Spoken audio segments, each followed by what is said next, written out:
Bonsoir et bienvenue, je suis ravi de vous retrouver ce soir pour ce nouveau live où je vais vous présenter un dernier entremets pour les fêtes de fin d'année et plus spécialement pour Noël. C'est la dernière ligne droite avant le réveillon de Noël qui se passera lundi prochain. Donc voilà, pour ceux qui ne savent pas encore quoi faire comme dessert pour le réveillon, une petite idée. On va faire des entremets façon bonnet de Père Noël. Alors pour cela, nous allons faire un biscuit dacquoise, nous allons faire également une crème diplomate, un confit de fraises, un glaçage miroir rouge Père Noël et également une guimauve à la noix de coco. Mais avant cela, je vais annoncer le gagnant de la semaine dernière. Donc, il y avait en jeu le moule Pavoni atomique. C'est la recette, la bûche qu'on a faite la semaine dernière. Et le gagnant ou la gagnante, alors c'est une gagnante qui s'appelle donc Sylvie Bertrand. Sylvie, félicitations. Vous habitez en Savoie dans le 73 et vous remportez donc le moule atomique que Gaëtan va vous envoyer dès demain et que vous recevrez très très vite à la maison pour faire une bûche. Ça sera peut-être pour le 31 décembre pour cette occasion. Pour le concours que nous avons mis en place il y a déjà quelques jours, il continue puisqu'il dure jusqu'au 31 décembre 2018 minuit. Donc il vous suffit de poster votre recette de bûche sur Facebook. Et bien sûr, de mettre un petit panneau sur la photo. Attention, c'est très, très important, sinon la recette ne sera pas retenue. En mettant la date et également meilleurduchef.com sur un petit papier qui sera posé juste à côté de votre bûche. Voilà, tout ça c'est pour des raisons de logistique. Donc, n'oubliez pas de le faire, sinon votre recette ne sera pas retenue. Également, pour ce concours, je vous annonce donc les 3 cadeaux. Il y a 3 beaux cadeaux à gagner. Entre autres, un bon d'achat de 200 € sur Meilleur du Chef, avec un livre dédicacé de Stéphane Glacier, meilleur ouvrier de France, pâtissier, qui se trouve en région parisienne. Également, pour le second lot, un bon d'achat de 100 € sur le site, donc toujours de l'argent dépensé, c'est intéressant, plus le livre toujours de Stéphane Glacier dédicacé. Et pour le troisième lot, ça sera donc un bon d'achat de 50 €, avec toujours le fameux livre de Stéphane Glacier.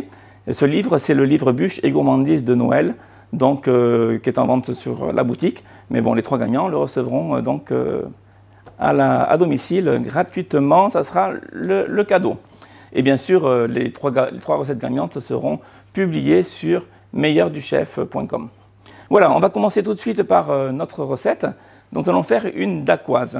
Alors aujourd'hui, on va utiliser un moule truffle. Donc, c'est un moule de chez Silicomart. Vous pouvez le voir ici. Donc il y a 8 cavités. Et on va également le faire gagner, Gaëtan, ce soir, ce moule.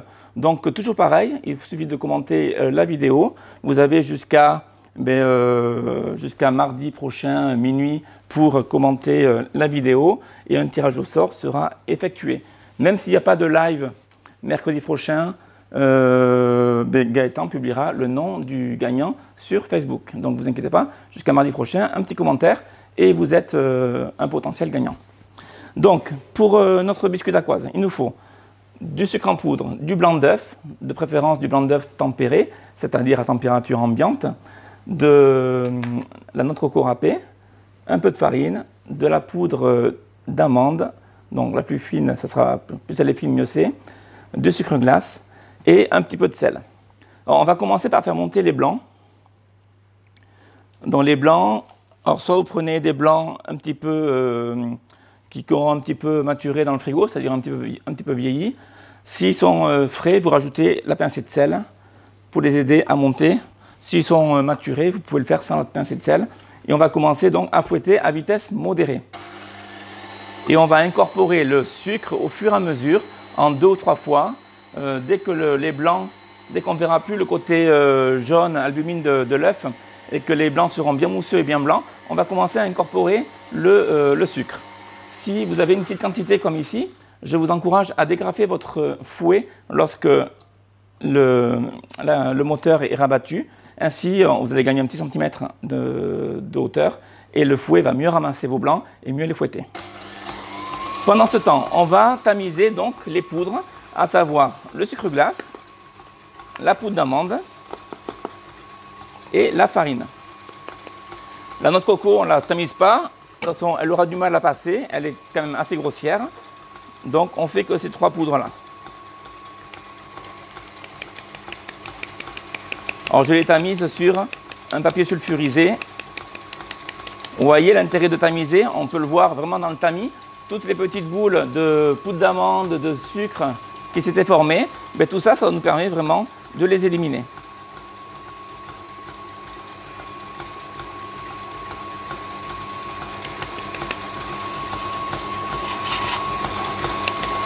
Voilà, donc les blancs commencent à bien mousser.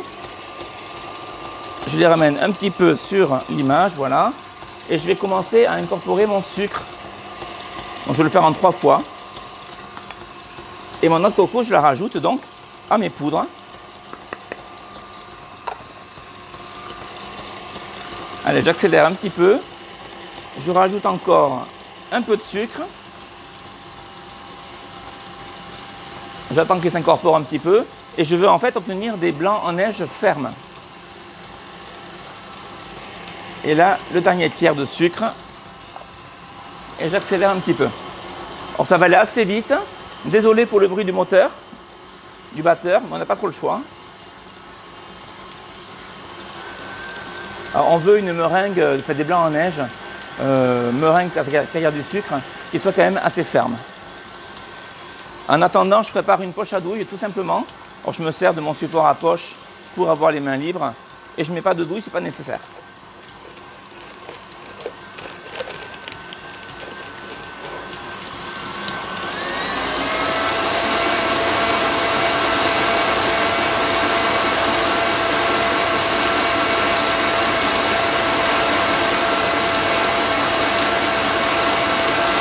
Voilà, ça va être bon. Bon, vous voyez, c'est assez rapide. On a des blancs en neige qui sont fermes, serrés avec le sucre. Donc, ça nous donne une meringue. Et si on le mélange bien, eh bien, on obtient le fameux bec d'oiseau que l'on peut voir ici. Donc, ça donne une meringue qui se tient, en fait, et après qui retombe et qui est très souple.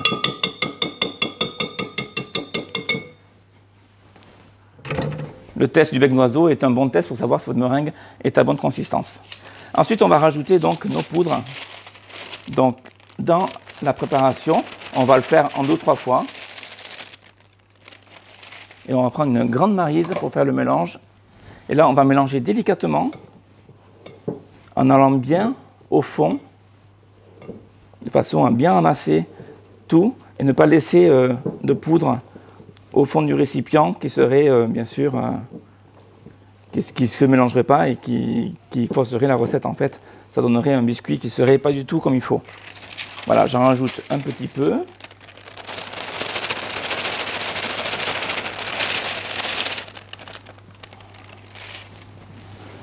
Je continue de mélanger.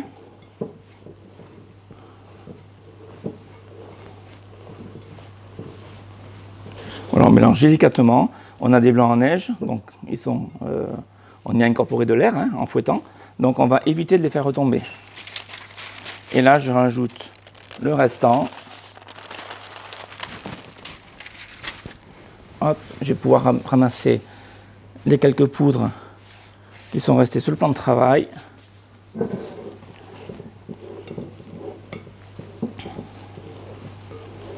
Voilà, et là je vais jusqu'à ce qu'il n'y ait plus du tout de poudre sèche et qu'elle soit vraiment incorporée à tous les niveaux. Donc c'est un biscuit assez facile à faire. La difficulté c'est juste le mélange. Il ne faut pas trop mélanger. Donc je regarde dessous si tout se passe bien. J'ai plus de poudre sèche. Donc voilà, j'arrête le mélange. Je vais pouvoir mettre maintenant ma pâte dans ma poche à douille.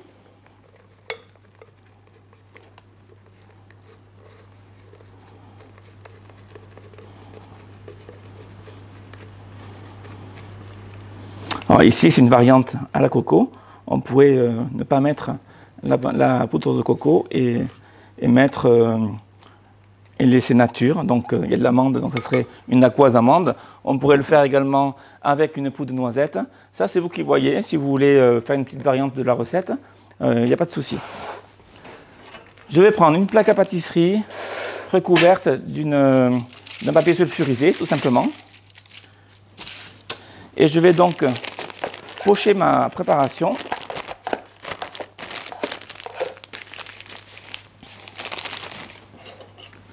Alors je coupe de façon à avoir un diamètre de 1,5 cm environ, ma poche, et je vais donc pocher en faisant des bandes parallèles.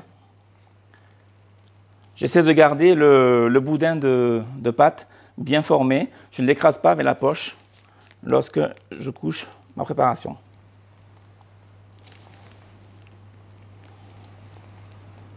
Voilà, s'il y a un petit espace entre, comme ici, c'est pas très grave, parce qu'à la cuisson, ça va légèrement gonfler et les bandes vont se coller entre elles en fait. Voilà, on fait tout. Alors on aura un petit peu trop de pâte, mais on ne peut pas non plus réduire les proportions parce qu'on est vraiment dans des proportions minimum si on veut avoir la bonne texture. Mais il y a toujours des gourmands autour de vous qui vont se charger de manger les restes. Voilà.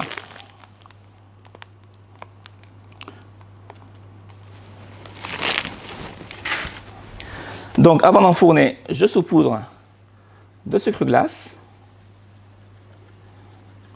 Et là, j'enfourne immédiatement, ça n'attend pas. On ne peut pas faire la pâte de la dacquoise à l'avance, la garder au frigo, la ressortir et la cuire. Non, sitôt faite, on l'enfourne, on la cuit. Donc j'ai un four ventilé préchauffé à 170 degrés et je vais la cuire pendant environ 12 à 15 minutes selon les fours.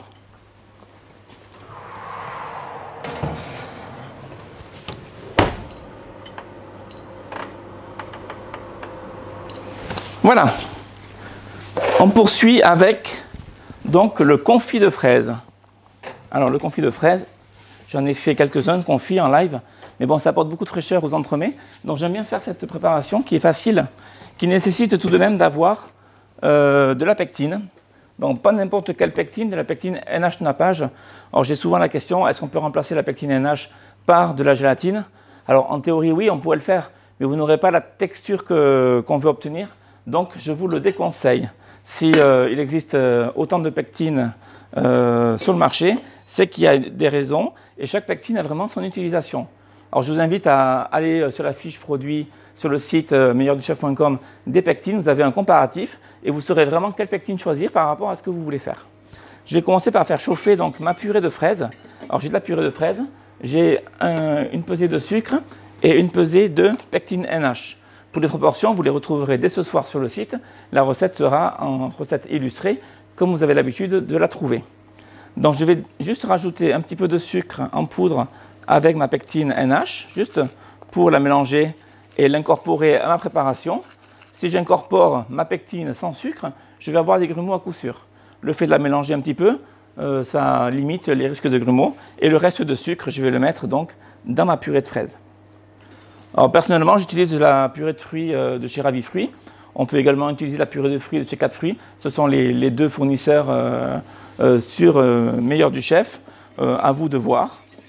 Si c'est la saison, bon pas actuellement, mais si vous refaites une recette avec un confit de fraises par exemple cet été, vous pourriez très bien le faire avec de la fraise fraîche. Donc là, je vais chauffer ma purée de fruits avec le sucre, donc 90% du sucre environ, et je vais monter jusqu'à 40-50 degrés. Voilà, je suis déjà à 50 degrés. Et à ce stade, je vais rajouter mon mélange pectine et sucre en poudre, tout en mélangeant au fouet, surtout. Toujours pour une question de grumeaux, on veut absolument les éviter. Et là, je vais forcer le feu et on va monter jusqu'à l'ébullition. Si j'arrêtais la cuisson maintenant, il ne se passerait rien. Ma purée de fraises resterait liquide. Tandis qu'avec la cuisson, on va pouvoir activer les propriétés de la pectine NH et ainsi avoir la gélification désirée.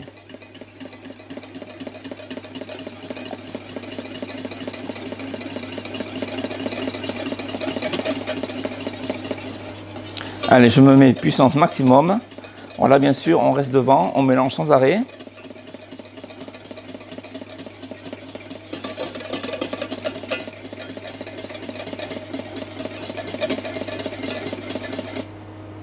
Voilà, l'ébullition n'est pas loin.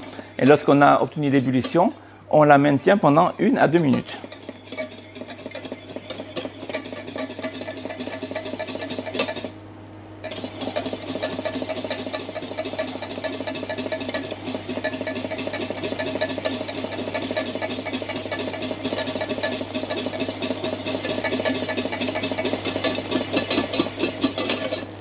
Voilà, là l'ébullition est vraiment franche.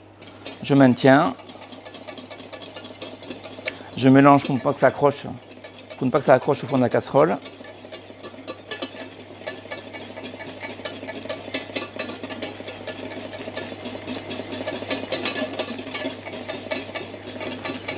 Voilà, là on va être pas mal.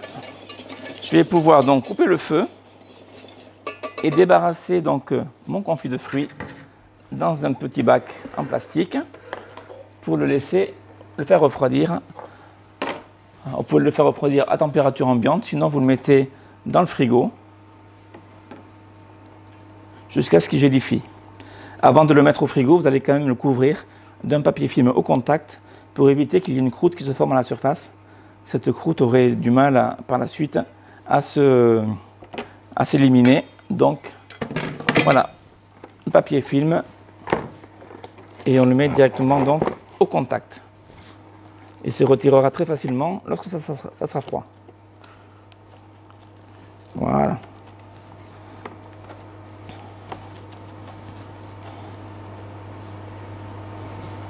Tiens Gaëtan, je vais te demander de le mettre au frigo s'il te plaît. Je te remercie. Voilà, étape suivante, nous allons donc faire maintenant la crème diplomate. Alors la crème diplomate a une base de crème pâtissière. Vous savez, la crème pâtissière est un grand classique dans la pâtisserie en France, pâtisserie française, et elle nous sert de base pour différentes crèmes. Alors il y a la crème mousseline par exemple, on y ajoute du beurre. La crème diplomate, comme ce soir, on va y ajouter de la crème fouettée. La crème Chibouste, on y ajoute de la meringue italienne, pardon.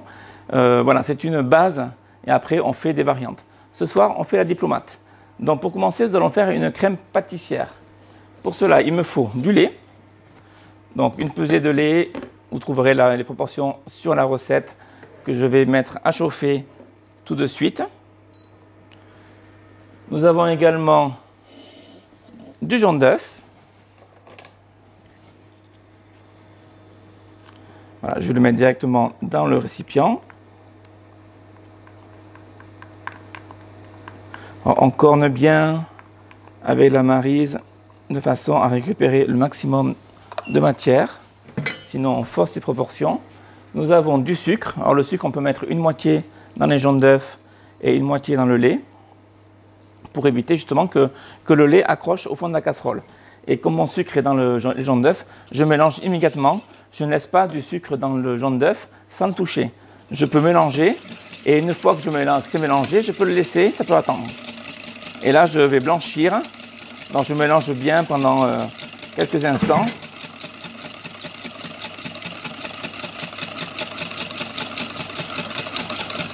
Jusqu'à ce que ça blanchisse légèrement.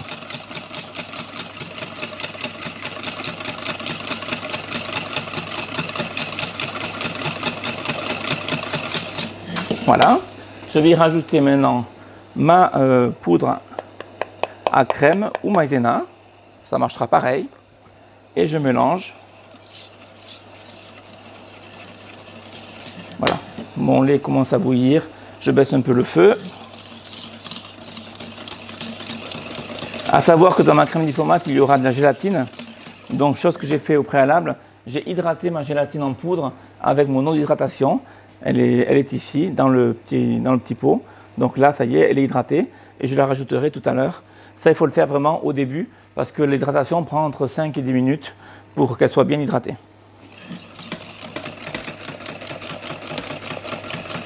Et on aura également du beurre qu'on va rajouter dans notre crème pâtissière lorsqu'elle sera cuite.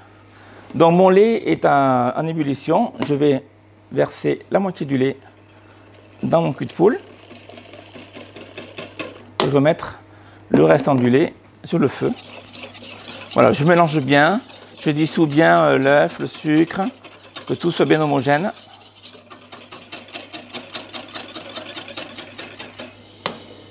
Et pour la cuisson donc, de la crème pâtissière, je reverse tout doucement en petits filets, un peu comme si je faisais une mayonnaise. Vous savez, vous incorporez l'huile très doucement. Mais là, je fais pareil. J'incorpore ma préparation dans mon lait qui est en train de frémir sur le feu. Et on se rend compte dans la casserole que le mélange épaissit progressivement. Voilà, je mets tout. Je continue de mélanger. Alors là, je mélange en continu, sans arrêt, pour éviter que la crème n'accroche. Et elle fige vraiment, elle bloque vraiment au centre de la casserole. Et petit à petit, on ramasse les bords jusqu'à ce que l'on ait une crème entièrement homogène. Alors lorsque votre crème est épaisse, qu'elle a bien prise, qu'elle est homogène, comme c'est le cas là, on y arrive, mais votre crème n'est pas cuite. Il faut continuer à la cuire jusqu'à ce que celle-ci se relâche légèrement, qu'elle devienne plus fluide. Ça sera signe que la farine, la maïzena ou la poudre à crème qu'on a mis sera bien cuite. Et on évitera ainsi que la crème rentre de l'eau en restant au frigo. Si vous stoppez la cuisson de suite, vous la laissez dans le frigo, demain vous aurez de l'eau tout autour de votre crème.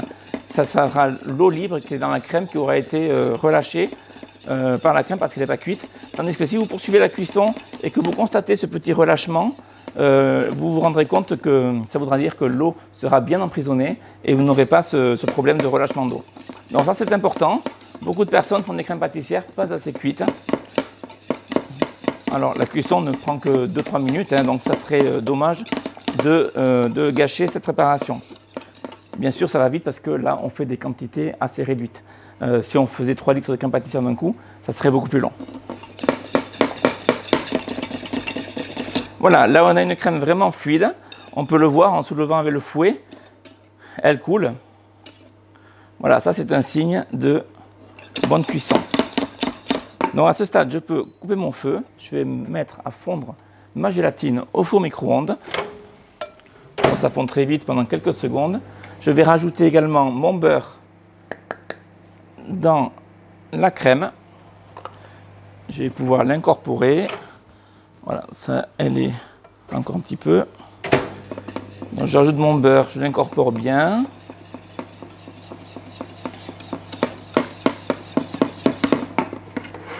Je peux me sortir de la plaque. Et ma gélatine est entièrement fondue. On peut le voir à la caméra. Voilà, et je vais la rajouter enfin dans ma crème pâtissière. Alors maintenant, je vais laisser refroidir cette crème pâtissière dans un récipient, mais à température ambiante. Si je la mettais au frigo, la gélatine jouerait son rôle et elle va tout gélifier, tout solidifier. Ce n'est pas ce que je recherche. Donc, on va la débarrasser dans un récipient, la couvrir au contact et la laisser refroidir.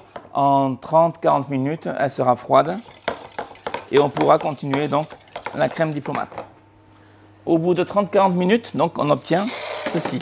On l'a débarrassée dans un bac, on l'a filmée au contact et ici, elle est complètement froide et on peut retirer donc le papier film.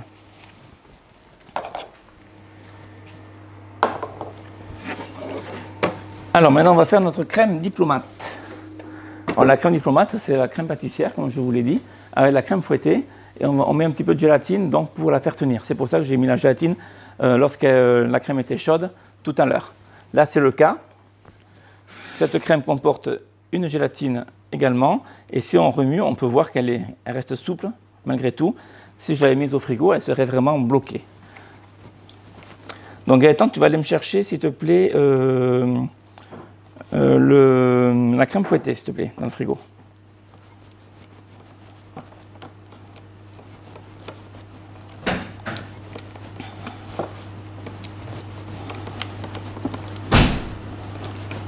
Voilà. Donc je vais pouvoir mettre ma crème. Merci. Et tu vas me passer la balance. Alors là, c'est un peu volumineux parce qu'en fait, il faut peser la crème pâtissière par rapport. Le fil, tu peux le garder, c'est pas très grave. Voilà, je vais peser donc. Il me faut, que je ne me trompe pas, 360 g de crème pâtissière.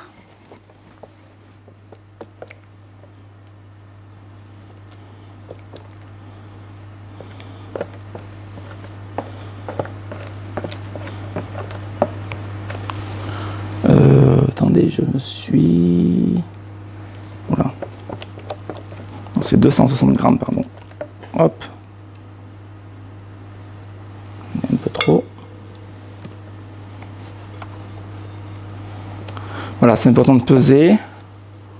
Bon, on n'est pas à 2 grammes près, hein. Voilà.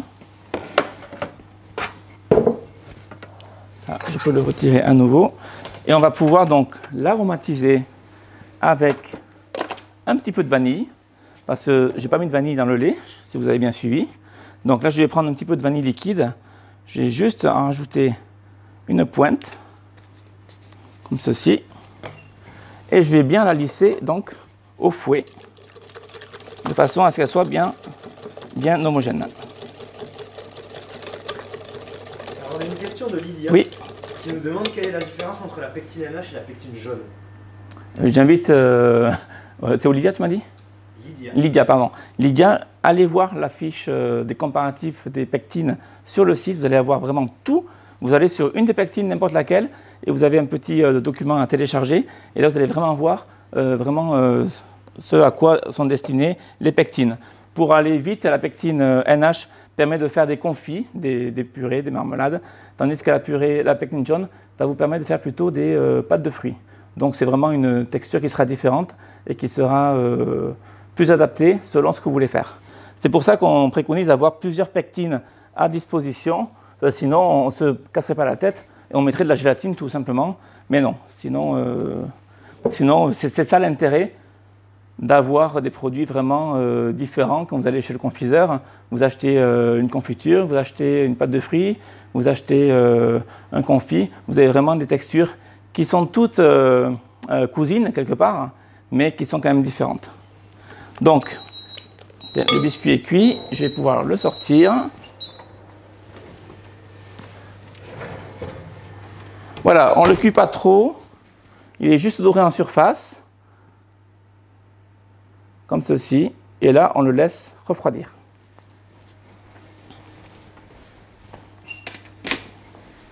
Alors je reviens sur ma crème Diplomate, dont j'ai bien lissé ma crème pâtissière au fouet.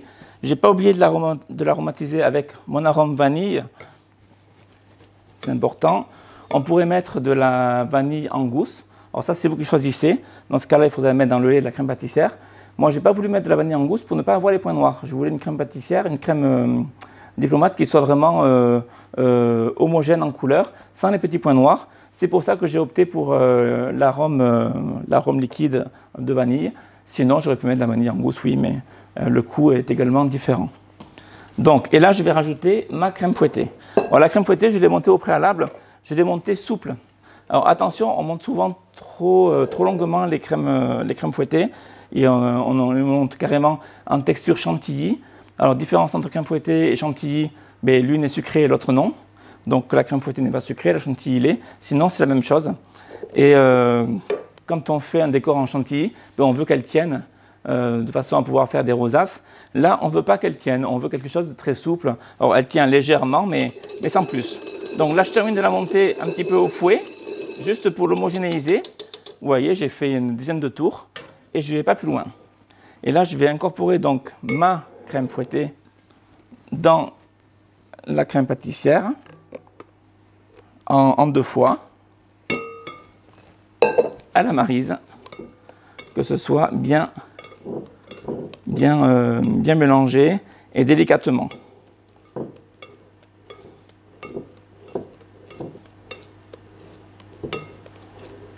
Voilà, quand le mélange est presque fait, je rajoute le restant de crème fouettée. Il vaut mieux avoir une crème Diplomate souple qu'une crème Diplomate trop ferme. Ça nous servira pour le pochage de la crème dans le moule et pour éviter les bulles d'air également.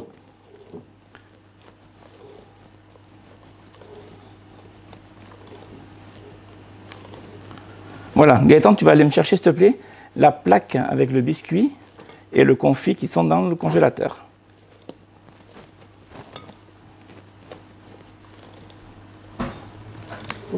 Voilà, la crème prend du corps, mais c'est la fraîcheur de la crème fouettée en fait qui fait agir la gélatine. Et là, elle va pouvoir attendre. Tu vas voir, Gaëtan, juste à gauche, là, un petit découpoir sur le rebord. Tu peux me l'amener, s'il te plaît? Merci. Donc mon biscuit, qu'on vient de voir, qui était cuit, a été donc refroidi. Mon confit qui a été également refroidi et il a été remélangé avec un petit fouet. Et il a été tartiné sur mon biscuit. Et ensuite, j'ai recouvert le tout d'un papier film et je l'ai replacé au congélateur. Voilà, on obtient donc ceci. On part du biscuit d'Aqoise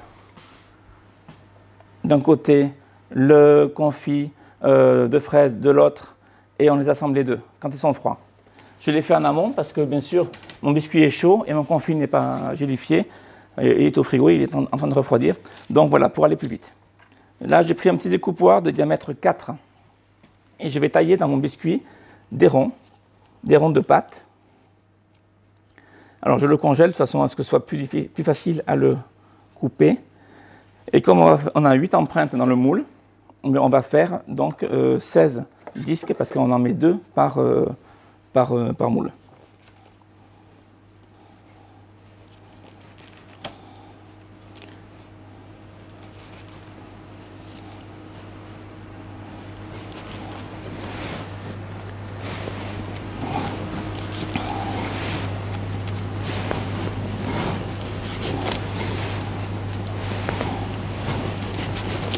Bon, bien que ce soit au congélateur, ça reste souple, hein.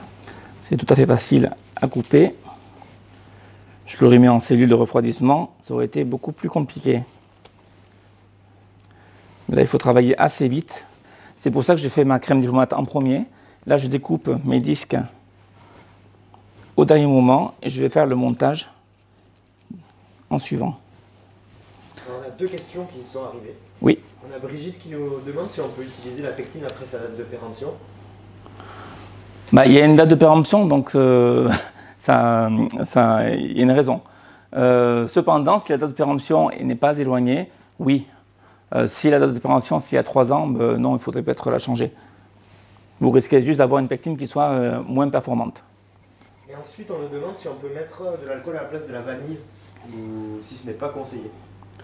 De l'alcool, oui, on pourrait. On pourrait remplacer la vanille par du Grand Marnier, par du rhum, par ce qu'on veut, bien sûr. Il n'y a pas de souci. Bien sûr, vous dosez en quantité comme il faut, quoi. Pas trop, hein. Vous y allez avec une cuillère à soupe pour commencer, pour ces quantités-là. Vous goûtez et vous en rajoutez s'il faut. Voilà, donc j'ai 16 disques. Je vais mettre ma crème dans une poche à douille. Ma poche à douille est munie d'une douille unie.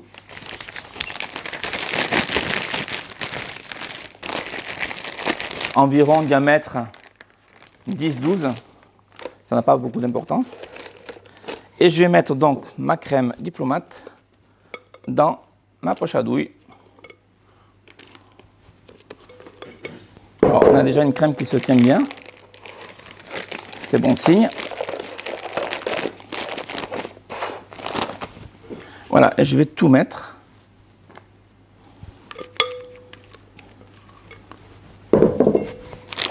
Voilà. Allez, ça de côté. Et je vais pouvoir prendre mon moule que je vais poser sur une plaque à pâtisserie. De façon à pouvoir le déplacer facilement après. Et je vais donc pocher ma crème au fond des empreintes. Et je vais veiller à ne pas remplir mes empreintes jusqu'en haut. De façon à avoir plus une forme bonnet qu'une forme boule. Sinon ça fait trop rond. Sur la photo que j'ai faite, que vous verrez, ils sont vraiment ronds. On peut réduire un petit peu la hauteur, comme ça on a vraiment quelque chose qui fait beaucoup plus bonnet. Et là, je poche ma crème jusqu'à la moitié environ.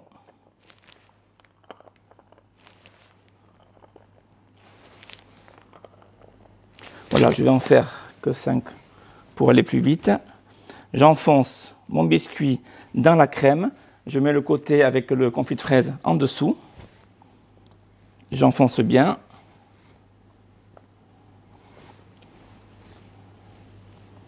Voilà. Voilà. Et ensuite, je viens recouvrir, donc, juste avec une noix de préparation de crème, le biscuit. Comme ceci. Et je viens obturer donc mon moule avec un second disque. Et là, j'enfonce bien. Et je ne sais pas si vous voyez bien, on va peut-être le montrer à la caméra. Je n'ai pas rempli jusqu'en haut, celui-ci. Voilà. Les autres, il manque encore le biscuit que je vais mettre ici. J'enfonce bien, même jusqu'à faire dépasser la crème, remonter la crème sur les bords. On va enlever l'excédent s'il y en a, avec une petite palette.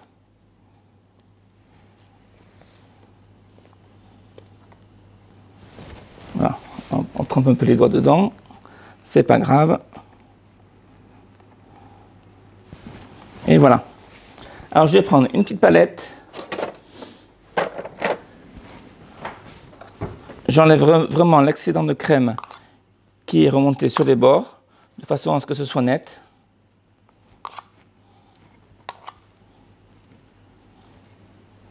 Voilà, je peux lisser.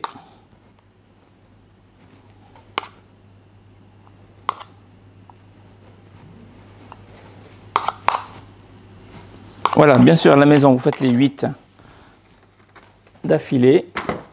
Là, pour gagner un peu de temps, je vais m'arrêter comme ça. On filme la plaque avec du papier film. Et là, on le met au congélateur. Et ce dessert peut rester comme ça au congélateur pendant plusieurs jours. Donc, ça vous permet de le faire vraiment à l'avance et d'être prêt pour le jour J. Voilà, tiens Gaëtan, tu vas pouvoir me le mettre au congélateur, s'il te plaît. Je vais mettre ici. Voilà. Pour l'étape suivante, il va nous falloir donc un glaçage. Dans un glaçage miroir, comme on a l'habitude de les voir, que l'on va colorer avec du colorant rouge Père Noël. Ça tombe bien, on est à Noël, donc ça va aller très bien. Pour cela, il va me falloir d'abord un feu.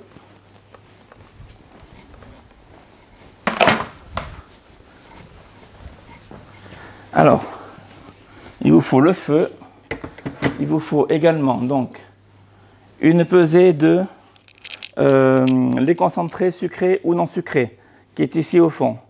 Par-dessus, il y a une pesée de chocolat blanc qui est posée dessus. Dans une casserole, j'y ai mis le sirop de glucose, j'y ai mis le sucre en poudre et j'y ai mis l'eau que je vais porter à ébullition et que je vais faire cuire jusqu'à 103 degrés. Alors, avant de continuer, j'ai quelques questions oui. à vous poser. D'abord, on a Émilie qui nous demande si ma crème est trop montée. Lors du pochage, elle fait des trous et donc des bulles d'air. Comment rattraper une crème trop montée pour la rendre plus liquide et donc avoir le démoulage lisse de l'insert? La crème fouettée? Oui. Il faut la surveiller. Une fois qu'elle est trop montée, après, plus on va la monter, plus on va arriver au stade du beurre. Donc, si elle est trop montée, elle est trop montée. Il n'y a pas moyen de revenir en arrière. Il faut la recommencer. On reprend une crème fleurette propre, neuve, et on recommence. Une crème fleurette à 35% de matière grasse, de préférence. Minimum 30, maximum 35, et qui est bien froide. Donc là, je reviens. Je peux continuer? Et on a une autre question. Oui, vas-y. Je me demande si la recette peut-elle être faite avec d'autres parfums, alors pistache, chocolat, praliné. Oui, on pourrait rajouter de la pistache dans la crème pâtissière. Tout ça, on le parfume, bien sûr, dans la crème pâtissière. Pas au moment où je mets la crème fouettée. Qu'on ait vraiment une base au niveau où on a la crème pâtissière dans la casserole, qui est encore chaude. On y incorpore ce qu'on veut. Donc ça peut être du praliné, en pâte bien sûr, ça peut être du chocolat fondu, ça peut être du café en extrait de café, de l'alcool comme on a dit tout à l'heure. Ça c'est vous qui choisissez le parfum. Aujourd'hui je reste neutre, c'est pour les enfants pourront en manger, ça reste à la vanille, ça reste simple. Et dernière question, c'est Aurélie qui nous dit qu'elle a tenté la bûche aux 3 chocolats mais elle a eu un souci avec le chocolat blanc. Il n'avait pas pris, la bûche était liquide. Est-ce que c'est normal et que doit-on faire dans ce cas-là? Alors là, Aurélie, on est totalement hors sujet. Je vous invite à poser votre avis, votre question sur la page de la recette en bas. Vous pouvez poster un avis et j'y réponds tous les jours. Donc, alors je suis un peu submergé, donc des fois ça prend un petit peu de temps à ce que je réponde, mais j'y réponds vraiment régulièrement. Donc n'hésitez pas à poser vos questions en bas des recettes si vous avez un souci ou si vous êtes content tout simplement pour me le dire, me le faire savoir. Et j'y réponds bien sûr très régulièrement, surtout en ce moment où les gens sont très demandeurs. Donc pour mon glaçage, j'ai sorti la casserole du feu parce qu'on discutait. Je vais rajouter ma gélatine hydratée, une pesée de gélatine avec une autre hydratation qui a été mise en amont à hydrater. Je vais juste rajouter ma galette, donc ça forme une galette, vous pouvez le voir, je la décolle très facilement. Ma galette de masse de gélatine dans le récipient. Et je vais pouvoir donc remettre à chauffer mon sirop il faut qu'on atteigne l'ébullition et un peu plus, parce qu'on veut atteindre 103 degrés. L'ébullition étant à 100 degrés, bon, on laisse bouillir 10-15 secondes de plus et on est bon. Donc on peut le faire vraiment sans thermomètre dans ce cas-là. Donc dès qu'on a atteint la bonne température, voilà, l'ébullition est là. L'important c'est que votre sucre soit entièrement fondu dans le sirop. Donc vous allez le laisser débuller. Voilà, là je laisse bouillir donc 10-15 secondes. Je stoppe mon feu. Je le sors du feu pour le faire débuller. Donc c'est-à-dire que l'ébullition stoppe. Ainsi j'ai un visuel, je peux voir par transparence que mon sucre est entièrement fondu. C'est important qu'il le soit, sinon il ne va plus jamais se dissoudre une fois qu'il sera mélangé au restant. Et là, je peux donc verser mon sirop bouillant sur le lait concentré sucré, le chocolat blanc et ma masse de gélatine. Donc mon chocolat va fondre sous l'action de la chaleur du sirop. Et là, je vais pouvoir ajouter également mon colorant. Donc colorant hydrosoluble rouge Père Noël. On pourrait utiliser un colorant liposoluble. C'est l'un des cas rares qui nous permet donc d'avoir soit l'un des colorants hydrosolubles, soit l'autre liposoluble. En général, en pâtisserie, c'est soit l'un, soit l'autre, mais jamais les deux. Ici, on pourrait faire les deux, car on a de l'eau pour dissoudre le colorant hydrosoluble et de la matière grasse avec le chocolat pour dissoudre le colorant liposoluble. Donc, ils vont se dissoudre les deux dans les deux cas. Voilà, et là, je mélange bien de façon à tout bien mixer et obtenir un glaçage parfaitement rouge. Alors la quantité de colorant peut dépendre de ce qu'on veut obtenir. On peut en rajouter, on peut en mettre un peu moins pour avoir un rouge un peu moins intense. C'est à vous de voir. Donc je mélange bien. J'évite de ressortir le mixeur de mon bol pour éviter de faire des remous et incorporer de l'air. Et ce glaçage est à faire de préférence la veille pour qu'il repose toute la nuit au frais avec un papier film au contact de façon à ce qu'il puisse se reposer et qu'il soit mieux pour être versé sur les entremets et que ce soit vraiment lisse, brillant et sans bulles. Voilà, je mélange bien. Mon mixeur reste toujours immergé, j'insiste. Hein.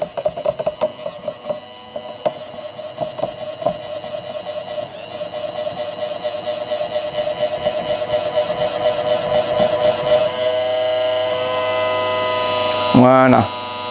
Donc vous voyez, le glaçage est très vite fait. Seul inconvénient, le faire la veille. Myriam nous demande comment éliminer les bulles d'air sur le glaçage. Alors, on va le voir juste après parce que j'ai un glaçage qui est déjà prêt, qui est dans le frigo. Et on va le remettre à température. Et on va donc le mixer. Et je vais vous montrer donc le geste à faire ou à ne pas faire.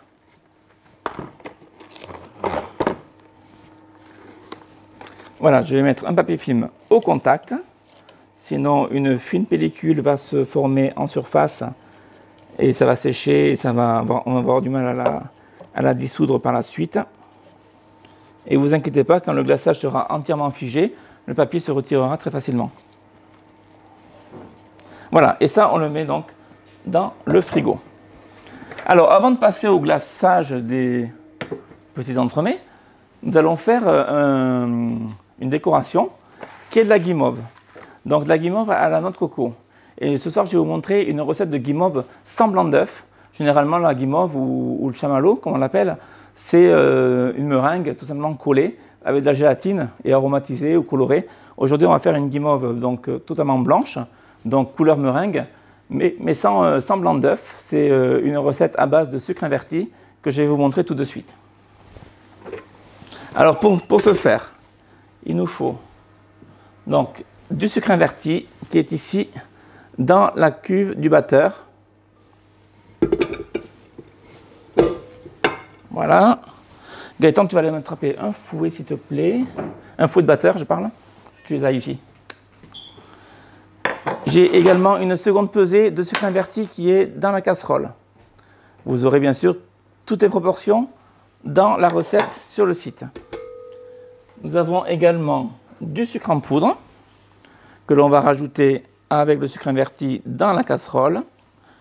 Nous avons également une pesée d'eau que nous allons rajouter dans la casserole pour faire donc un sirop. Nous avons de l'arôme noix de coco. Nous allons en mettre 5 gouttes. Et également une masse de gélatine qui est ici, que je vais rajouter avec le sucre inverti, mais cette fois dans la cuve du batteur. Alors la masse de gélatine a été hydratée au préalable.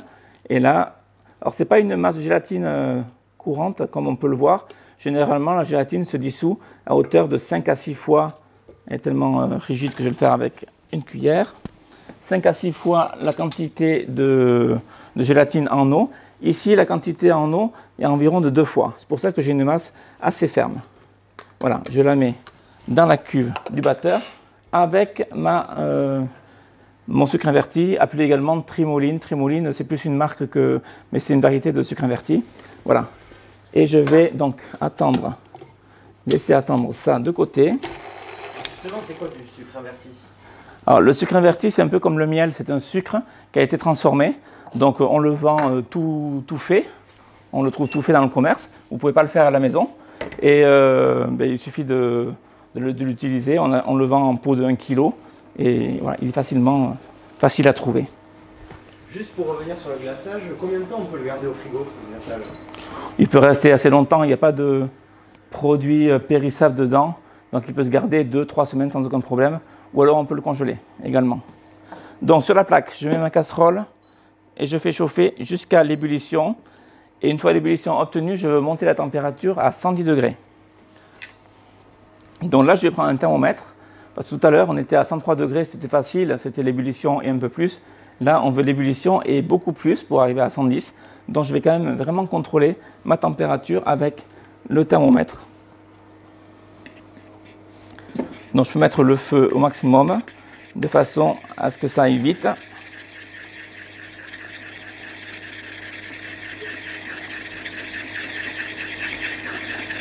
Pourquoi vous avez mis 2 fois le poids d'eau avec la gélatine plutôt que 5 fois comme d'habitude? C'est la recette qui est comme ça, sinon on aura une texture qui ne sera pas bonne une fois la guimauve montée. Si on met trop d'eau, on n'aura pas la bonne texture. Voilà.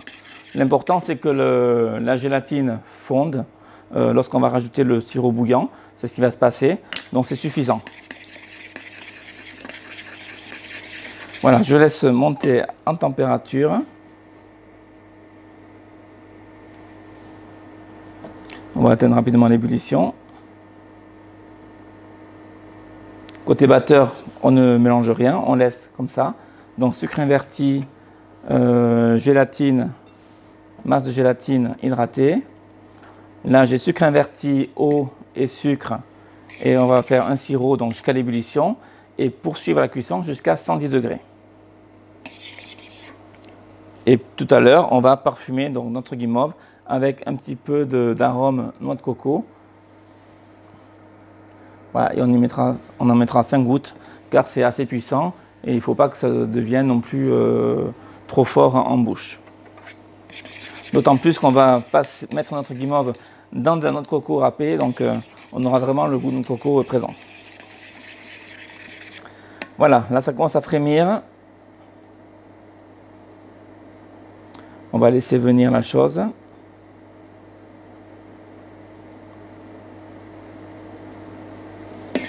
Vous allez voir, c'est très facile à faire.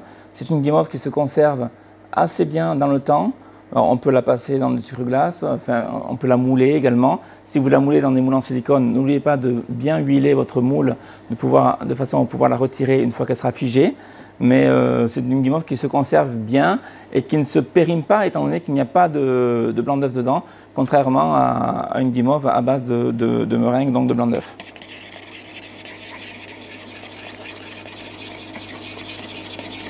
Voilà, l'ébullition est là. Maintenant, je contrôle ma température.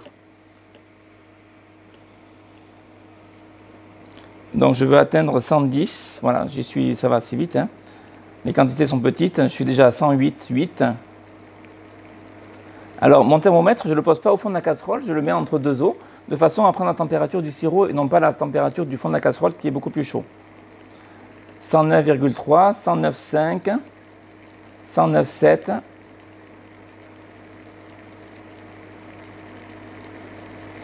Alors ça monte, ça descend, je suis redescendu à 109,4, 109,5, 110.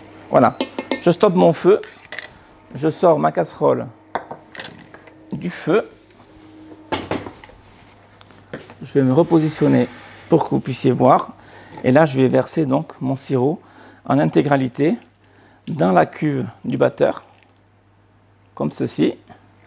Et je vais commencer à faire tourner mon batteur. Alors lentement, il y a la galette de gélatine au fond. Il faut qu'elle fonde gentiment. Et dès que tout est fondu, on va pouvoir accélérer progressivement.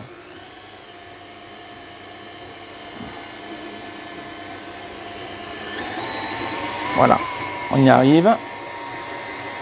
Et là, petit à petit, ça va monter comme une meringue, en fait, comme des blancs en neige.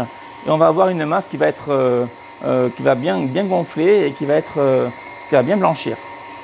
À ce stade de la recette, je peux incorporer mon arôme, dont je mets 5 gouttes. D'ailleurs, on pourrait le remplacer cet arôme Par n'importe quel autre arôme. par de la purée ou du Non. lait par exemple. Oui, la purée, on pourra mettre, oui, mais en petite quantité. Alors là, le dosage, vous le faites vous-même, selon ce que vous voulez obtenir. Ça va vous colorer également votre guimauve, mais pas de chocolat fondu, attention, hein, pas n'importe quoi. Voilà, et là, progressivement, je mélange de plus en plus vite, jusqu'à monter la vitesse au maximum, de façon à monter la préparation. Je me prépare une poche.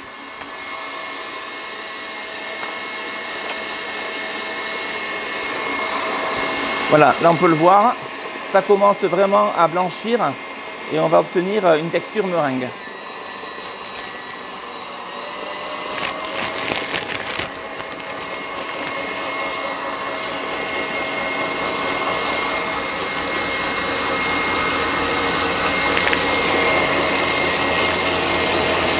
Alors ça va assez vite, on ne va pas aller jusqu'au refroidissement, parce que si on va au refroidissement, elle va être vraiment trop élastique. On va la laisser monter et la travailler tiède.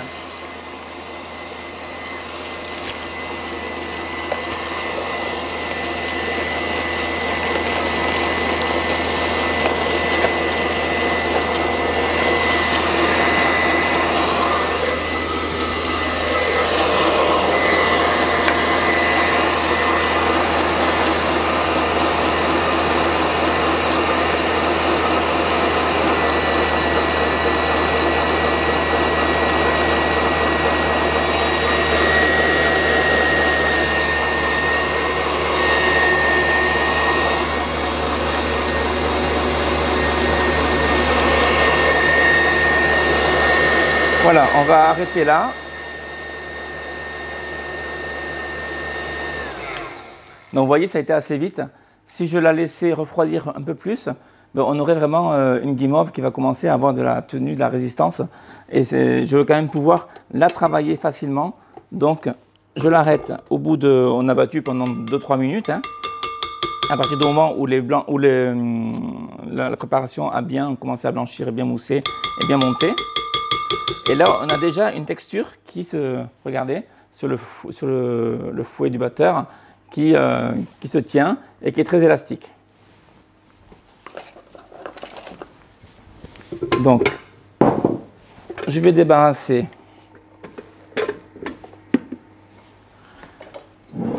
ma guimauve dans une poche à douille. Alors, j'y ai mis bien sûr une douille au bout de la poche, avec un diamètre d'environ 10 mm de diamètre. Et là, je prends ma guimauve et je la moule. Enfin, je la remplis, je la mets dans la poche.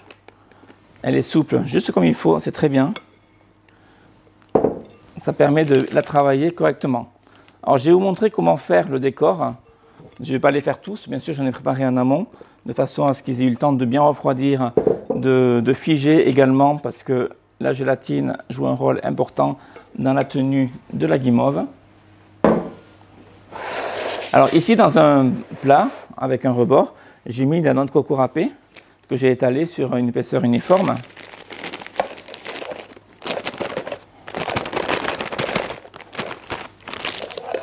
Et en fait, je vais donc pocher ma guimauve et je vais faire des longues bandes parallèles qui ne se touchent pas,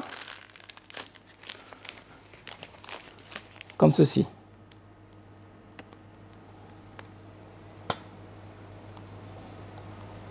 Voilà, j'essaie d'avoir un boudin bien rond, donc je n'aplatis pas avec ma douille lorsque je poche mon boudin. Je l'ai fait assez serré pour avoir assez de place. Et étant donné que j'ai 8 entremets, j'en fais 8. Voilà, je vais en faire que 3. C'est juste pour vous montrer. Voilà. Et je fais également, alors là pour faciliter le travail, je prends un petit couteau. Je fais également des petits pompons. Et que je coupe avec le couteau. Alors comme c'est un peu collant, on y va délicatement. Voilà. Plus la guimauve sera souple, plus vous aurez de facilité à faire cela. Si la guimauve est trop froide et qu'elle commence à être trop élastique, elle va trop coller et ça sera un peu plus compliqué. Vous voyez, là j'y arrive assez facilement avec une pointe de couteau à sectionner la guimauve à la sortie de la douille et obtenir donc des petits pompons. On va le voir plus précisément en gros plan, comme ceci. Une fois qu'on a obtenu ce travail, on va recouvrir le tout de notre coco râpé, de façon à tout bien envelopper.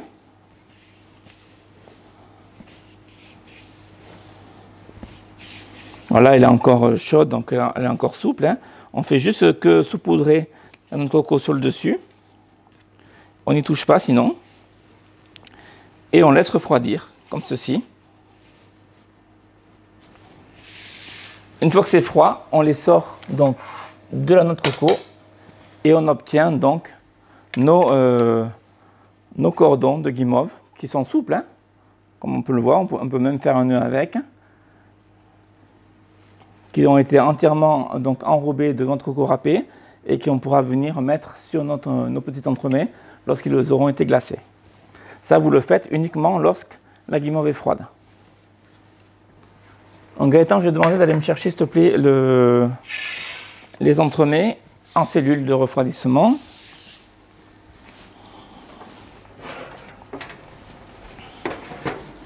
Donc, je vais prendre une plaque creuse. Attends, Gaëtan, 2 minutes. Va me chercher le glaçage avant, s'il te plaît. Le glaçage qui est dans le frigo. On va le remettre à température.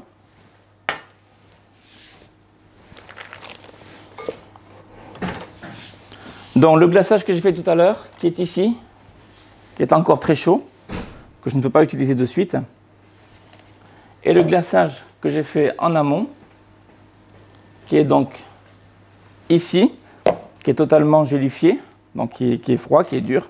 Je n'ai plus qu'à retirer le papier film qui se trouve au contact, et là je vais le ramener à une température d'environ 35 voire 40 degrés grand maximum. Attention, pour cela, je vais utiliser mon four micro-ondes. Donc, je me mets à puissance maximum et je vais faire 20 à 25 secondes de four micro-ondes. Je vais mixer, vérifier la température. Alors, il vaut mieux y aller doucement que de monter trop en température parce qu'après, il va falloir redescendre et là, on va perdre du temps. Donc, vous voyez, j'ai commencé à mixer, à réchauffer.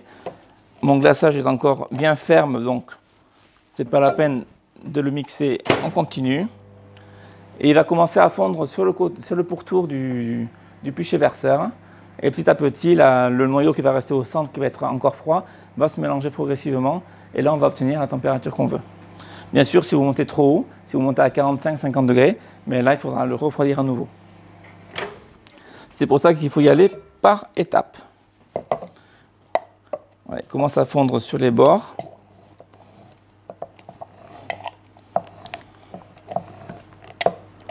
Donc il est encore trop chaud, trop froid, pardon. Je vais le mettre encore au four.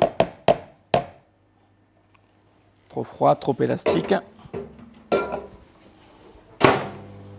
Donc là on y va à tâtons. C'est pas compliqué à faire, hein. Il faut juste y aller progressivement. Je rappelle, j'ai le four à température, à puissance maximum, de façon à ce que ça aille quand même assez vite, qu'on n'y passe pas 1 heure. Voilà, là ça commence déjà à être un peu mieux. Il est un peu plus souple. Donc je le mixe. Je peux contrôler la température en surface. Il est à 34 degrés. Donc je mélange. Le fait de le mélanger, de le mixer, ça le fluidifie également. Donc progressivement, on va obtenir la texture qu'on veut. S'il est trop épais, on le repasse un petit peu au micro-ondes pour le réchauffer et l'assouplir. S'il est vraiment trop souple, trop liquide, c'est qu'il est trop chaud. Dans ce cas-là, on le fait refroidir. Donc là, je l'ai encore un petit peu trop froid. Voilà, il est à 29 degrés. À savoir que le thermomètre à visée laser que j'utilise ici prend une température en surface. C'est pour ça que j'ai des écarts de température assez importants. J'étais à 34 il y a 10 secondes, maintenant à 29. En fait, j'ai visé 2 ondes différentes qui étaient à des températures un petit peu différentes. C'est pour ça que j'ai un tel écart. Si vous voulez vraiment une température au cœur, il vous faut un thermomètre sonde comme celui-ci. Voilà, là je vais vraiment y aller à tâtons parce que je ne voudrais pas aller trop loin dans le réchauffement du glaçage. Sinon, on serait embêté pour notre émission de ce soir. Donc là, je suis à 32,8. On va aller un peu plus haut dans la température. Donc je vais le repasser au micro-ondes. Mais j'y vais vraiment par étapes de 10-15 secondes. Justement, on a un Caro qui nous demande si le bain-marie n'est pas plus fiable que le micro-ondes pour faire réchauffer un glacier. Ce sera plus long. Ça peut marcher, hein, mais ça sera plus long. J'ai pas une demi-heure devant moi ce soir pour vous faire la démonstration parce qu'on est en direct. Donc je préfère le micro-ondes. Et bien souvent, on utilise le micro-ondes plutôt que le bain-marie. Mais c'est une possibilité. À la maison, vous avez plus de temps peut-être pour le faire. Donc vous voyez. Mais moi j'aime bien le faire dans un récipient donc étroit et haut, de façon à bien concentrer la préparation. Et je n'ai plus qu'à introduire mon mixeur plongeant et à mixer. Et là, ça se passe, je trouve que ça se passe mieux quand même qu'avec avec un bain-marie. Personnellement, je préfère cette technique que le bain-marie. Voilà, là je suis à entre 38 et 40. Voilà, je ne vais plus le chauffer. Je vais bien le mixer. Alors, pour enlever les bulles d'air, bon, déjà, le fait qu'il ait été fait la veille, ça apporte beaucoup de choses au niveau des bulles d'air. Ça apporte aussi une bonne tenue du côté gélifiant. Le fait que la gélatine est déjà redurcie au frigo et que là, on la refait fondre, elle va redurcir sur l'entremets, elle va avoir une meilleure tenue. Pour éviter les bulles d'air, déjà, je vais introduire mon mixeur plongeant en biais, de façon à ce que la cavité creuse, la cloche, comme on l'appelle, qui peut contenir de l'air si je le mettais droit, ne se remplisse pas d'air. Donc déjà, j'élimine cette poche d'air et ensuite je reste tout le temps immergé. La tête de mon mixeur reste totalement immergée sous le niveau de glaçage, de façon à ce que toutes les petites bulles d'air qui peuvent persister soient aspirées par l'hélice du mixeur et soient détruites. Donc là, bien sûr, on ne voit pas, ça se passe à l'intérieur. Et on peut monter délicatement jusqu'à la surface, mais sans pour autant faire sortir la tête du mixeur du glaçage. Sinon, on va créer un gros remous. Si vous mixez des soupes à la maison, vous devez le voir, ce remous avec le mixeur plongeant. Mais là, les remous, il ne faut pas les faire. Sinon, on recrée des bulles. Et là, le fait de faire un remous en surface, mais sans incorporation d'air, ça nous permet d'aspirer les bulles qu'il y a en surface et vraiment de les éliminer. Donc ça, c'est un travail qui prend quand même 3-4 minutes, voire un peu plus si on est débutant, de façon à avoir un glaçage qui est bien lisse. Alors prenez le temps de le faire. Moi, je vais le faire partiellement ce soir parce que je n'ai pas beaucoup de temps devant moi pour y arriver. Cependant, mon glaçage va être pas mal pour autant. Mais prenez le temps de bien le faire. Je ne sais pas si on peut se rendre compte. Je vais essayer de monter comme ça à la caméra. On ne voit pas trop. Est-ce qu'on peut se rendre compte qu'il y a un remous? Un léger remous, hein? Ouais. C'est assez difficile à voir à distance. Voilà, là, je ne crée plus de remous. Je vois que la surface de mon glaçage est pas mal du tout. Je ne vois plus de bulles d'air du tout. Je vais vérifier ma température. Je suis à 40. Vu que mes entremets sont bien gelés, ça va le faire. On a Esther qui nous demande si on peut monter n'importe quel glaçage miroir à 30-35 degrés, par exemple le glaçage miroir au chocolat. Oui. Oui, de toute façon, c'est la température qu'il faut pour le couler sur l'entremet. Sinon, le glaçage doit être fin, très fin. Sinon, à la dégustation, on va le sentir, il sera trop présent et ça sera un petit peu écœurant même. Donc, il faut qu'il soit très fin. Pour qu'il soit très fin, il faut qu'il soit suffisamment chaud. Mais s'il est trop chaud, il risque de faire fondre l'entremet et de glisser sur la surface de l'entremet. Donc, il faut vraiment trouver le juste milieu. Et la température idéale, c'est entre 35 et 40. Tout en sachant que selon la recette du glaçage, ça sera plutôt 35 ou plutôt 40. Donc ça, c'est avec l'habitude que vous vous en rendrez compte. Et surtout, ayez un entremet bien gelé, que vous venez de sortir tout juste du congélateur, et non pas qui est là en attente depuis 10 minutes. Ça, c'est important. Et en parlant de congélateur, on a Gaïa qui nous demande si on peut congeler du glaçage miroir. On peut congeler du glaçage miroir, à la condition de ne pas le recongeler après. Alors, ne pas le recongeler après, ça veut dire que là, je vais le verser sur mes entremets. Les entremets ne repartent pas au congélateur, ils partent au frigo pour décongélation et dégustation. Voilà. Voilà, là, je vais être pas mal. Donc, je vais sortir délicatement mon mixeur. Alors, si on montait à 45-50 degrés à cause du micro-ondes, on ne glace pas les entremets maintenant. On attend et on le fait lorsque la température est redescendue. Pour faire redescendre la température, on peut transvaser le glaçage d'un récipient à l'autre. Ça va l'aider à refroidir. Ça, c'est une petite astuce. Tu vas aller me chercher, s'il te plaît, les entremets, Gaëtan. Donc là, on va démouler donc, nos entremets bonnets de Père Noël.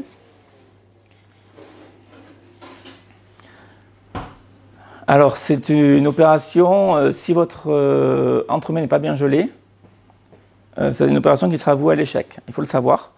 Donc, si votre congélateur a une fonction booster, ça je le dis assez souvent, n'hésitez pas à l'activer la veille au soir, de façon à ce que votre congélateur refroidisse bien pendant toute la nuit et que vous puissiez retirer donc démouler vos entremets facilement. Là, ils sont parfaitement durs, donc je vais pouvoir les retirer sans aucune difficulté. Donc pour les retirer, voyons, je me positionne bien. Il faut décoller les bords et pousser par en dessous. Alors c'est assez, les moules en silicone sont assez rigides, donc il faut avoir un petit peu de poigne. Ça dépend des moules, il y a des moules qui sont un peu plus difficiles que d'autres. Voilà, et là on sort donc nos sphères. Nos petits bonnets de Père Noël, qui n'en ressemblent pas à des bonnets pour l'instant. Hein. Voilà. Et on voit que la surface donc, de la sphère est parfaitement lisse. Si la crème a été bien pochée, c'est parfaitement lisse. Voilà, donc on ne prend pas non plus une demi-heure pour le faire, parce que c'est des petits entremets, donc ils vont dégeler assez rapidement. Donc, là, je vous explique les choses en direct, mais à la maison, concentrez-vous sur ce que vous faites et n'y passez pas une demi-heure. Voilà. Ici, on peut voir par exemple l'insert qui est à l'intérieur, un petit peu rouge. Mais ça, c'est pas grave, le glaçage va le recouvrir, on ne verra plus. Et voilà. En attendant, on a Eric qui nous demande si pour faire un glaçage au chocolat noir, il suffit juste de remplacer les pistoles de chocolat blanc par du chocolat noir. Pour faire un glaçage au chocolat noir? Oui. Non, allez voir sur le site, tapez glaçage chocolat. Vous avez une recette qui est très très bien, qui reste bien brillant une fois qu'il est figé. Ce n'est pas du tout les mêmes produits qui sont dedans. Donc ça, c'est plus pour faire des glaçages colorés, qu'on veut le faire en vert, en rouge, en orange, en bleu, en jaune, peu importe. Mais c'est plus pour ce type de recette qu'on va l'utiliser. Pour le glaçage chocolat, ça va être un glaçage qui va être avec une grande partie de cacao. Mais allez voir la recette, vous allez la trouver facilement. Tapez glaçage chocolat et elle est très très bien, je vous la conseille. Voilà, je remue juste mon glaçage avant de le verser, pour pas qu'il y ait de petites pots qui soient formées en surface. Et je verse donc délicatement mon glaçage sur ma sphère. En fait, je me mets au centre, je verse, et le glaçage va s'écouler. Enlève la plaque de là, c'est ça qui sonne, voilà. Va s'écouler régulièrement tout autour. Et l'excédent donc coule au fond sur la plaque du dessous. Et il va se figer quasiment instantanément, étant donné que l'entremets est gelé. Donc il y a un choc thermique qui se fait. Et bien évidemment, la gélatine donc, se bloque. Voilà, on peut taper délicatement. Et là, on obtient donc nos petits bonnets qu'on va débarrasser tout de suite sur des petits cartons à gâteau. Donc des petits cartons comme ceci. Comme on est en gâteau individuel ce soir, on va les mettre directement sur le carton de service en fait. Hein. On est plus dans le dessert boutique là. Voilà. Je vais prendre une petite spatule, une lame de couteau et je vais prendre mes boules délicatement. Et là, pour rompre le lien, le fil de glaçage dû à l'écoulement, je tourne comme ceci, de façon à ce que tous les fils se cassent. Et là, je peux donc transférer ma boule délicatement sur mon carton. Alors ça, on le fait délicatement, surtout quand on a des boules comme ceci, parce que la boule, si la spatule est mal positionnée, ben, elle pourrait basculer, et là, le glaçage serait vraiment abîmé. Voilà, si on abîme un petit peu la base, c'est pas grave, parce qu'on va la camoufler avec notre guimauve. Simone nous demande si on peut récupérer le trop plein de glaçage pour s'en servir plus tard. Oui, bien sûr. On ne va pas jeter. Or, si bien sûr il y a des miettes de biscuit qui tombent dedans, vous les enlevez. Mais le glaçage, vous le réchauffez et vous le remettez dans un récipient et vous le conservez, bien sûr. Quand je dis récipient, c'est un pichet verseur par exemple. Et vous le mettez, vous le filmez bien, vous le protégez et vous le mettez soit dans le frigo, si vous en resservez rapidement. Rapidement, c'est sous 15 jours. Hein, et au-delà, vous pouvez le congeler. Mais attention, si vous le congelez, il ne faut pas le recongeler après. Une fois que vous l'aurez appliqué sur un entremets, l'entremets, il va au frigo, il ne va pas au congélateur. Bon, généralement, quand on fait le glaçage, c'est qu'on est sur le point de les déguster. Voilà, j'attrape délicatement ma sphère.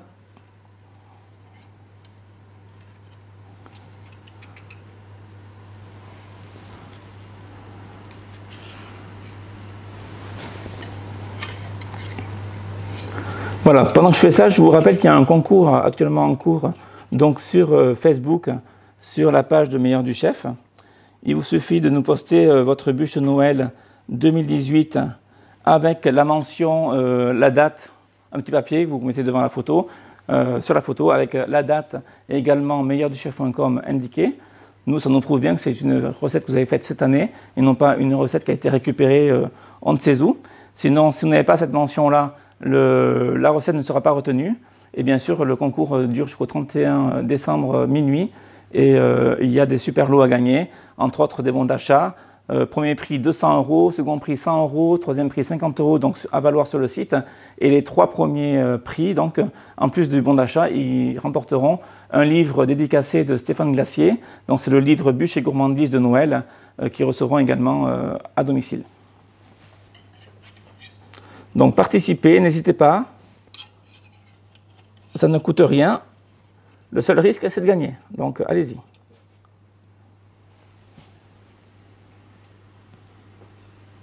Voilà. Donc ce soir, je rappelle, il y a le moule truffle, donc qui nous permet de faire ces sphères, hein, à gagner. Donc c'est un moule en silicone de la marque Silicomart. Donc pour le gagner également, il suffit de commenter cette vidéo que vous êtes en train de regarder. Vous n'avez rien d'autre à faire, juste mettre un petit message. Et puis, vous serez tiré au sort la semaine prochaine. Il faut que votre message soit posté vraiment jusqu'à mardi prochain, minuit. Et c'est Gaëtan qui dévoilera le nom du gagnant sur Facebook cette fois, car mercredi prochain, il n'y a pas de live en direct. Voilà, donc nos sphères sont posées sur les petits cartons. elles ne risquent pas grand-chose parce qu'elles sont encore gelées. Cependant, on ne va pas s'éterniser non plus. Je vais pouvoir récupérer mon décor. Et je vais pouvoir, alors, je vais me mettre un petit peu comme ceci, pour avoir de la place. Je vais prendre une paire de ciseaux.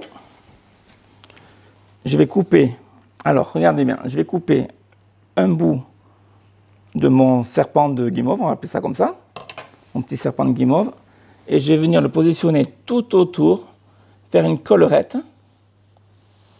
Et je vais vraiment venir couper la guimauve à la hauteur de l'autre bout. Et le fait de couper les embouts, les bouts, j'ai des bouts qui sont collants, ils vont pouvoir s'assembler et se maintenir l'un contre l'autre. Donc c'est pour ça qu'il faut couper les deux côtés. Et le glaçage va aider également à faire maintenir la collerette de guimauve. Et voilà, on obtient donc ceci.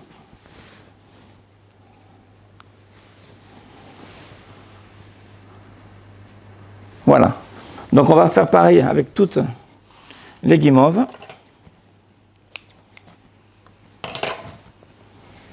Alors vous évitez de passer au-dessus de votre entremets avec le petit serpentin de guimauve, parce que si la noix de coco tombe sur le glaçage, eh bien, il y sera, le grain de noix de coco sera dessus, et on ne pourra plus l'enlever, sauf en abîmant le glaçage, donc on évite. Hein.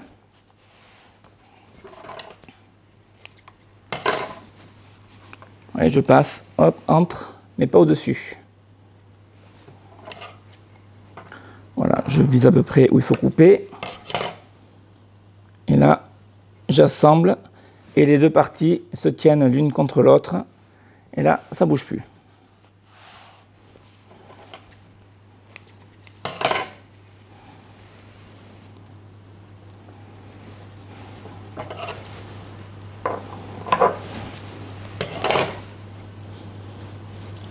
Voilà. Alors, on fait adhérer sur tout le pourtour, hein, contre le glaçage également, qui nous sert de colle.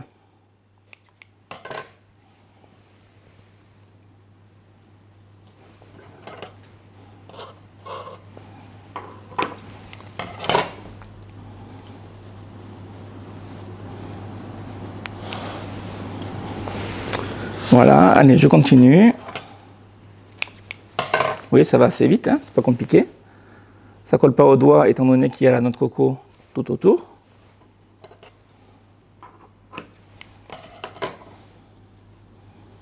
Et voilà, je fais adhérer.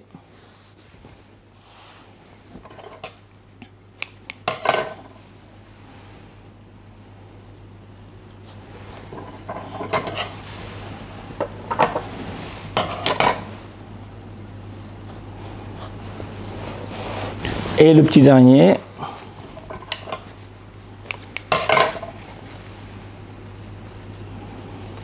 Alors, n'essayez pas de réduire la quantité de guimauve, hein. On est vraiment sur des quantités minimales. En dessous, vous aurez du mal à la monter. Vous avez bien sûr les proportions sur le site. Voilà. Donc, je vais nettoyer un petit peu le plan de travail. Que l'émission touche à sa fin. Voilà, on enlève tous les excédents.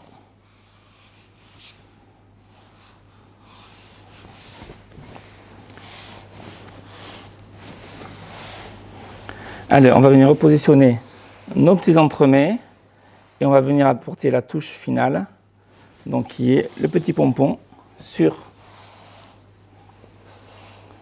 le chapeau que l'on pose délicatement bien au centre. Là aussi, en évitant de faire tomber de la noix de coco sur le glaçage. Donc on reste très minutieux, que ce soit propre.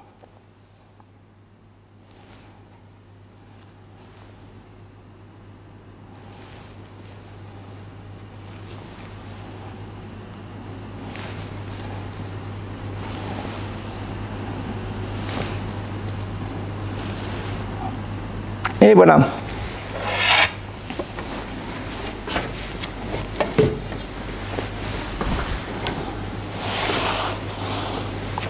Donc voilà mon petit entremets de Noël, façon bonnet du Père Noël.